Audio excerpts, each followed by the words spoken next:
saat juga terjadi perselisihan pendapat. Maka kita akan berusaha dengan kajian singkat ini, kita akan berusaha untuk memahami hakikat korban itu dari kacamata kajian Jumat malam Mushola Darussalam. Bismillahirrahmanirrahim. Assalamualaikum warahmatullahi wabarakatuh.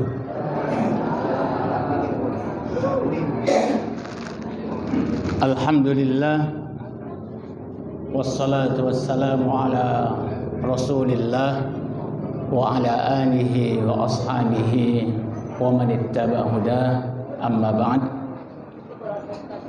Pertama, alhamdulillah saya bisa bersilaturahim meskipun agak terlambat. Saya sudah berangkat mulai jam 4. Biasanya cendoro kene 45 menit, tiba-tiba sak jam setengah karena macet di Brondong karep dalan, macetnya sampai ke Masjid Baitur Rahim Dengok itu, jadi panjang sekali. Tapi alhamdulillah kita bisa bersilaturahim dalam rangka ngaji bersama, dan kajian kita malam ini sesuai dengan yang diharapkan oleh panitia. Sedikit banyak kita menyinggung tentang ibadah yang sebentar lagi akan kita lakukan, yaitu kurban. Sebelumnya, dalam syariat Islam itu mengenal 3 prinsip dasar ketika Allah ingin memberikan kita beban kewajiban agama. Allah itu punya prinsip. Prinsip pertama itu tugasnya tidak banyak-banyak. Prinsip kedua itu mudah. Prinsip ketiga itu bertahap. Qillatut taklif, at-taisir, dan at-tadarruj. Jadi semua ibadah yang kita lakukan itu berprinsip pada 3 ini.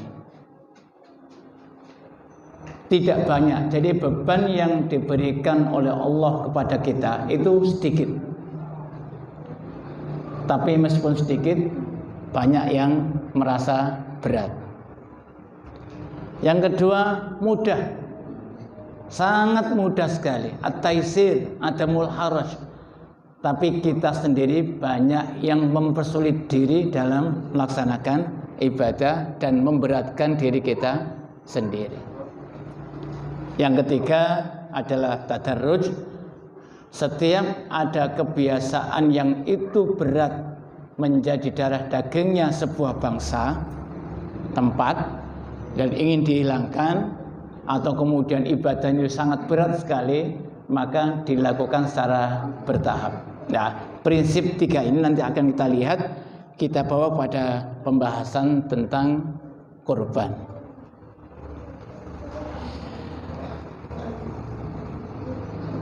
Insya Allah sudah sering, hampir setiap tahun kita mengalami hal yang sama.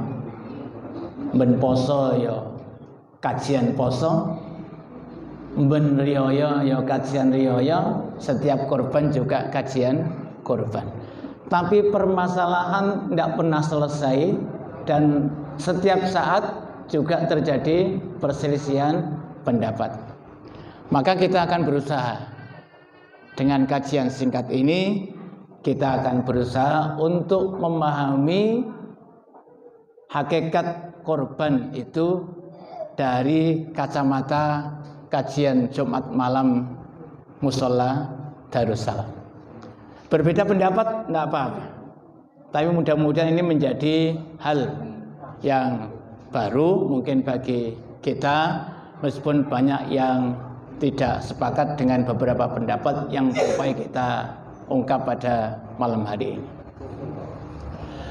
Pertama, terkait dengan penyembelihan.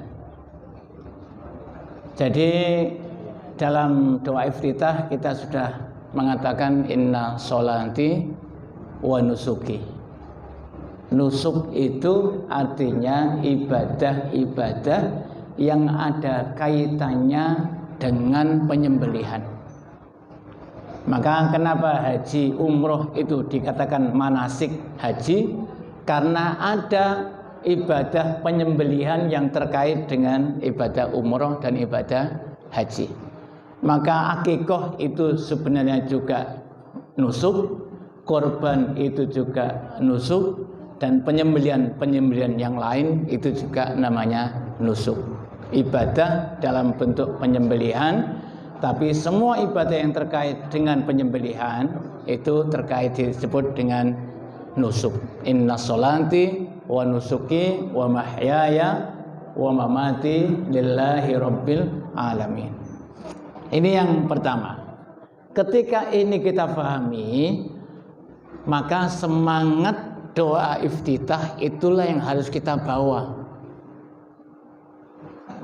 Lillahi rabbil alamin.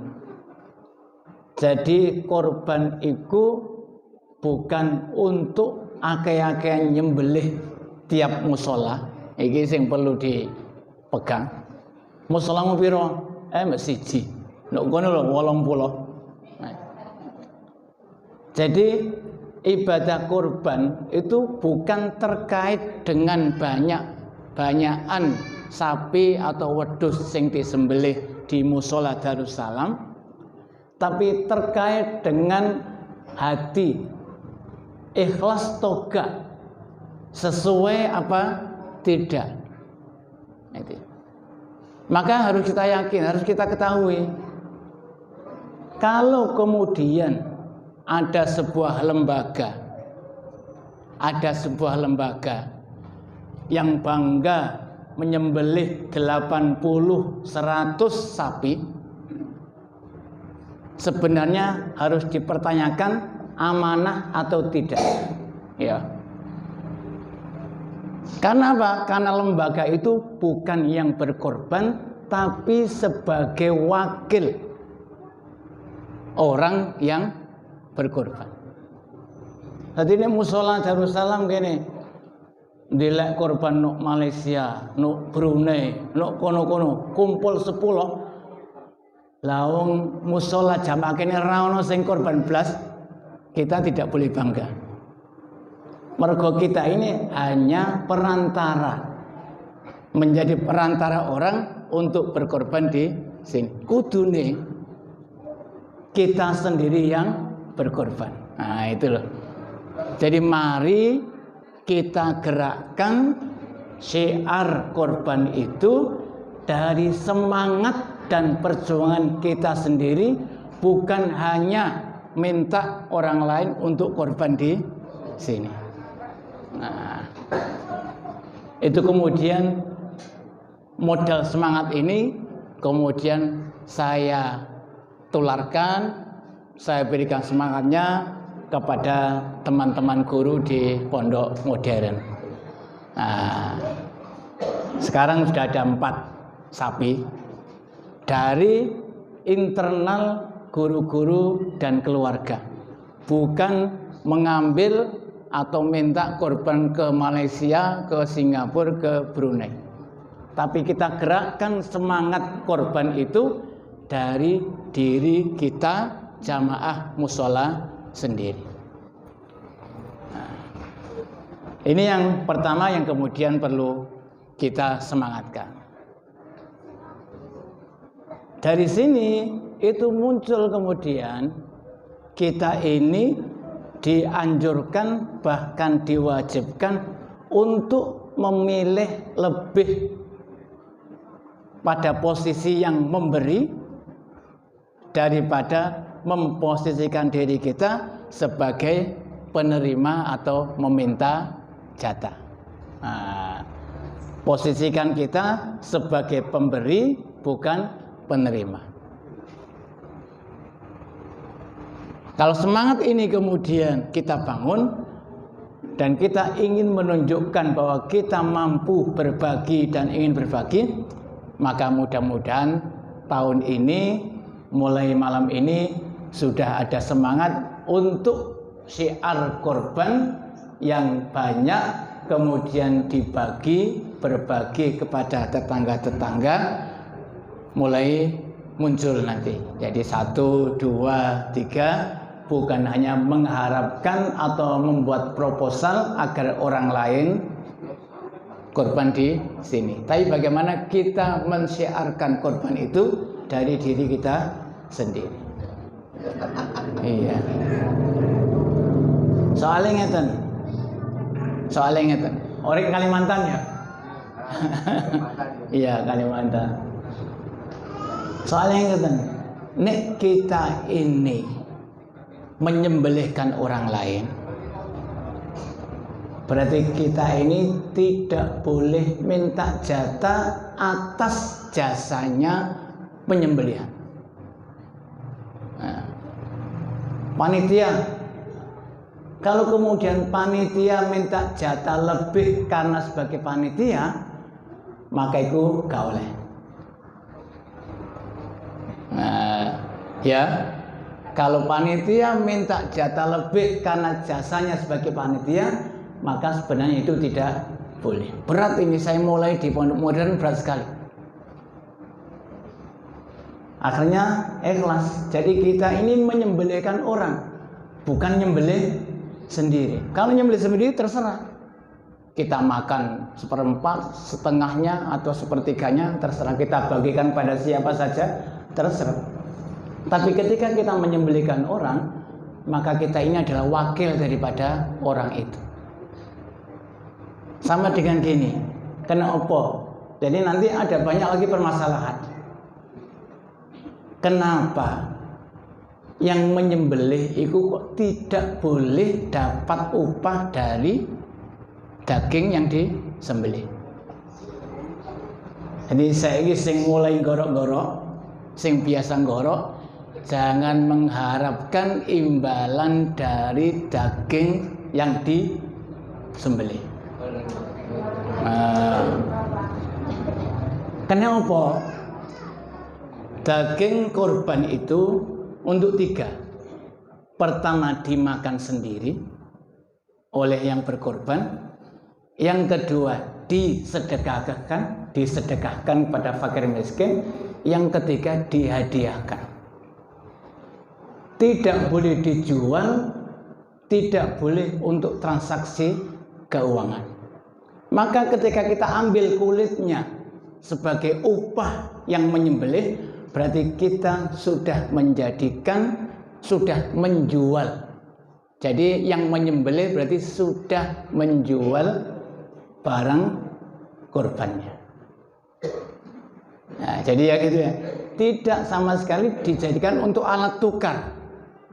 Itu kenapa yang menyembelih Ali bin Abi Thalib itu mengatakan, kami tidak pernah memberi sedikit pun orang yang menyembelih jazur upah dari daging atau kulit atau bagian sedikit pun dari binatang yang dikorbankan.